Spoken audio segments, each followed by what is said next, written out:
Kulathupuzha Koovakad RPL എസ്റ്റേറ്റിൽ വനംവകുപ്പ് RPLന് പാട്ടം നൽകിയതിലെ ഉപയോഗശൂന്യമായ ഭൂമിയിൽ അനധികൃത കയ്യേറ്റം. കുളത്തൂപ്പുഴ കൂവക്കാട് RPL എസ്റ്റേറ്റ് ഹോസ്പിറ്റലിന് സമീപം സ്ഥിതി ചെയ്യുന്ന വേളാങ്കണ്ണി മാതാ ചർച്ചിന് സമീപത്തായാണ് അനധികൃത കയ്യേറ്റം കാണപ്പെട്ടത്. കയ്യേറ്റം നടന്നിട്ടുള്ള സ്ഥലം ചുറ്റുമതിൽ കെട്ടി തിരിക്കുന്ന നിലയിലാണ് കാണപ്പെട്ടത്. വനംവകുപ്പ് RPLന് പാട്ടത്തിന് നൽകിയിട്ടുള്ളതും എന്നാൽ റബ്ബർ പ്ലാന്റ് ചെയ്യാത്തതുമായ വസ്തുവിലാണ് കരിമ്പാറ കൊണ്ട് ചുറ്റുമതിൽ കെട്ടി നിർമ്മിക്കുന്ന നിലയിൽ കാണപ്പെട്ടത്. പാട്ടത്തിന് നൽകിയ ഭൂമിയാണെങ്കിലും കയ്യേറ്റം നടന്നതായി കണ്ടതിനെ തുടർന്ന് RPL അധികാരികളോട് വിശദീകരണം ചോദിച്ചിരിക്കുകയാണെന്ന് അഞ്ചൽ റേഞ്ച് ഓഫീസർ പറഞ്ഞു. RPL നമ്മൾ ലീസിന് കൊടുത്തിരിക്കുന്ന ഏരിയക്കകത്ത് പെടുന്നതാണ്. എൻ്റയർ ഏരിയയും അവർക്ക് ലീസിന് കൊടുത്തിരിക്കുന്നതാണ്. പക്ഷെ അതിൽ കുറച്ച് ഭാഗം അവർ ഒഴിച്ചിട്ടിരിക്കുന്നത് അവരുടെ ഓഫീസ് പർപ്പസ്, ഒരു ഓഫീസ് ബിൽഡിങ്ങോ അല്ലെങ്കിൽ അങ്ങനെയുള്ള കാര്യങ്ങൾക്ക് വേണ്ടിയിട്ട് ഈ ലീസിൻ്റെ എഗ്രിമെൻറ്റിൽ പറയുന്നുണ്ട്.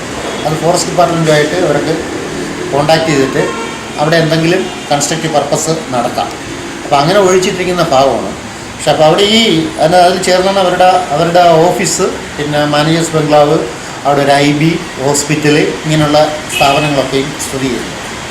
അവിടെ ഇങ്ങനെ ഒരു പള്ളി വന്നപ്പോൾ അതിലൊരു ആക്ഷേപം ഉണ്ടായപ്പോൾ സ്വാഭാവികമായിട്ടും അത് സെക്ഷൻ സ്റ്റാഫിനെ കൊണ്ട് തടഞ്ഞ് വയ്ക്കുകയും അതിൻ്റെ വിശദീകരണം അവരോട് ചോദിക്കുകയും ചെയ്തിട്ടുണ്ട്.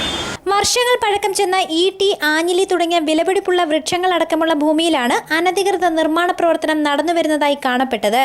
RPLന്റെ ആവശ്യത്തിനുള്ള നിർമ്മാണ പ്രവർത്തനങ്ങളാണോ നടക്കുന്നതെന്ന് ഉറപ്പുവരുത്താൻ വേണ്ടിയാണത്രേ RPL അധികാരികളോട് വനംവകുപ്പ് ഉദ്യോഗസ്ഥർ വിശദീകരണം ചോദിച്ചിരിക്കുന്നത്.